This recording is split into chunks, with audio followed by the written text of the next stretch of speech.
आपने क्या किया आजादी के लिए बताइए भाई मुझे। कभी आपके आरएसएस प्रमुख जेल गए सिवाय 1930 में, वो भी आरएसएस के प्रमुख का मैं आरएसएस का पद छोड़कर मैं नीचे मैं हट जा रहा हूं भैया। बाकायदा कहा गया कि आप आजादी की लड़ाई में हिस्सा नहीं लेंगे।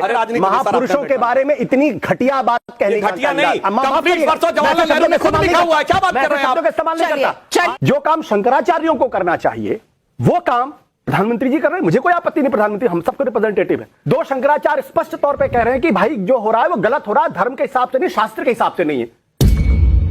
इसका जवाब सुधांशु जी नहीं देते, तब मैंने सुप्रीम कोर्ट का जिक्र किया, अदरवाइज मैं जिक्र नहीं करता इस बात। अब आगे बताइए। हमने कोर्ट करी, मजिस्ट्रेट जाके बयान, मजिस्ट्रेट तो कोर्ट नहीं होती, बिल्कुल मजिस्ट्रेट तो कोर्ट होती है। मजिस्ट्रेट ने एक्सेप्ट किया ना, आपने आप कोर्ट का जब आपको सूट करे तो आप कोर्ट के पास जाए, जब आपको सूट ना करे तो आप कोर्ट के पास। अरे भाई मैं आपने कोर्ट का जिक्र किया इसलिए मैंने सुप्रीम कोर्ट का जिक्र किया, और हिंदुस्तान के अंदर सबसे बड़ा कोर्ट सुप्रीम कोर्ट है। जब आपको सूट करे आप शंकराचार्य का नाम ले, जब आपको ना सूट करे तो आप कोई और नाम ले, ये भी तो चल रहा है। लाइट दिखी थी कि नहीं? आपको हिंदू धर्म का जिक्र बिना अब्दुल बरकत के नहीं हो सकता, बिना शरिया के नहीं हो सकता, बिना शाहबानों के नहीं हो सकता। अरे भाई आप शंकराचार्य की बात करिए, आप रामानुजाचार्य की बात करिए, आप वेद की बात करिए, उपनिषद की बात करिए, आप चारवाक की बात करिए। आपको बार बार मुसलमान इस्लाम लाने की जरूरत क्यों पड़ती है? यही सवाल है। और हर्षवर्धन हमें लाने की जरूरत पड़ती है भाई। अभी मैं तो नहीं लेके आया शरिया का जिक्र, मैंने तो शाहबानों का जिक्र नहीं किया, इसलिए कि भारत का इकलौता सेकुलर देश है जहां पर शरिया के सारी चीजें संविधान में आ गया, वरना एक सेकुलर देखो। इसलिए मैं बताता हूं, आप सुनिए मैं बता रहा हूं भाई। अमेरिका के अंदर डिबेट होती है, क्रिश्चियन कहता है कि हिंदू धर्म ऐसा है, सुनिए ये देश, मैं बता रहा हूं इसलिए कि ये देश आजाद हुआ। सऊदी अरबिया में होता है तो कहता है हिंदू धर्म में ऐसा हो रहा। अरे भाई आप इतनी ज्यादा ऑब्सेस्ड, आप हिंदू धर्म के बारे में बात करिए। मैं जवाब दे रहा हूं इसलिए कि जब ये देश आजाद हुआ दो तो बने मुस्लिम देश, और इंडिया बना पार्शियल मुस्लिम देश।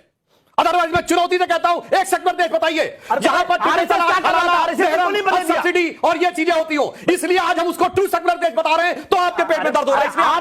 जब जवाहरलाल नेहरू गलती करे तो आरएसएस ने क्या किया? कौन सा आंदोलन किया? कितने लोग फांसी पे चढ़े? कितने लोग उपवास किया? तब तो आप चुपचाप अपने घरों में बैठे थे, बिलों में बैठे हुए थे। तब आपने हिंदुस्तान को बचाने के लिए क्यों कुछ नहीं किया? और आज आप कहते नेहरू ने ऐसा, तो आप अरे भाई नेहरू ने सुनिए 2 सितंबर 1946 को प्रधानमंत्री पद की शपथ लेते हुए क्या कहा नेहरू ने? I put true faith and allegiance to his excellency king George VI। आप क्या बात करते हैं उसके बाद प्रतिरोध में? अरे बताइए क्या किया मुझे ये बताइए। सुनिए भाई, आप ये कहते हैं इतिहास में लिखा है, आपने इतिहास लिखा क्या? और कह रहे हैं आजादी आपने आमरण अनशन किया? शांति शांति हिंदू धर्म को बचाने की जान दी क्या? शांति शांति शांति शांति। आप आज फ्रीडम स्ट्रगल भी लड़ लेंगे, आप राम मंदिर का आंदोलन भी आज ही कर लेंगे, आप कोर्ट की बात भी आज ही कर लेंगे, और हिंदुओं की बात होते हुए मुसलमानों की बात क्यों होती है? एक सेंटेंस जरूर करना, फ्रीडम स्ट्रगल कही जाती है।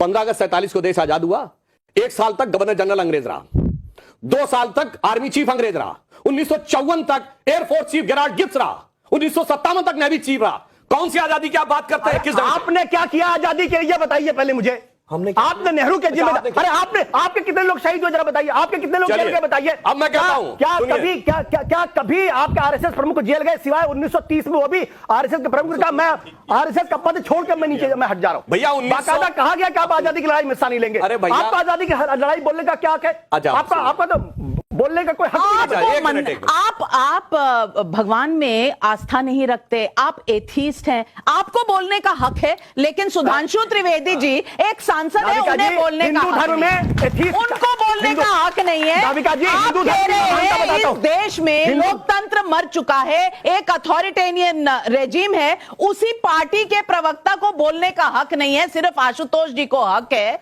ये आज दुनिया के सामने जाहिर हो गया। सुधांशु जी आप बार बार बोल रहे हैं, आपने भी कहा आप बार बार बोल रहे हैं, हमारे हिंदू परंपरा की बात करता हूं मैं आपको।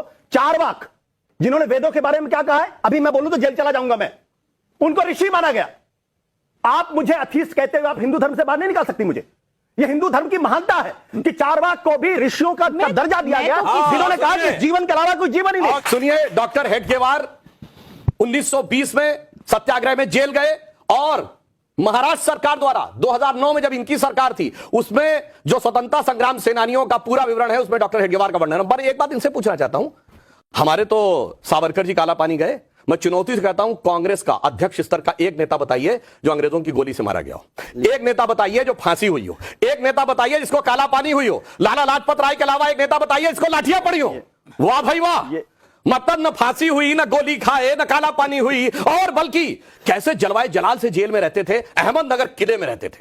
नेहरू जी का फुट पड़िएगा, उन्होंने कहा वॉलीबॉल खेलने के लिए भी था, वो रसोईया भी था, और वो किताब लिखने के लिए वो भी था। आजादी के बारे में, राजनीति महापुरुषों के बारे में इतनी घटिया बात कहने का, घटिया नहीं, कंप्लीट परसों जवाहरलाल नेहरू ने खुद लिखा हुआ है, क्या बात कर रहे हैं आप? इस्तेमाल नहीं करता।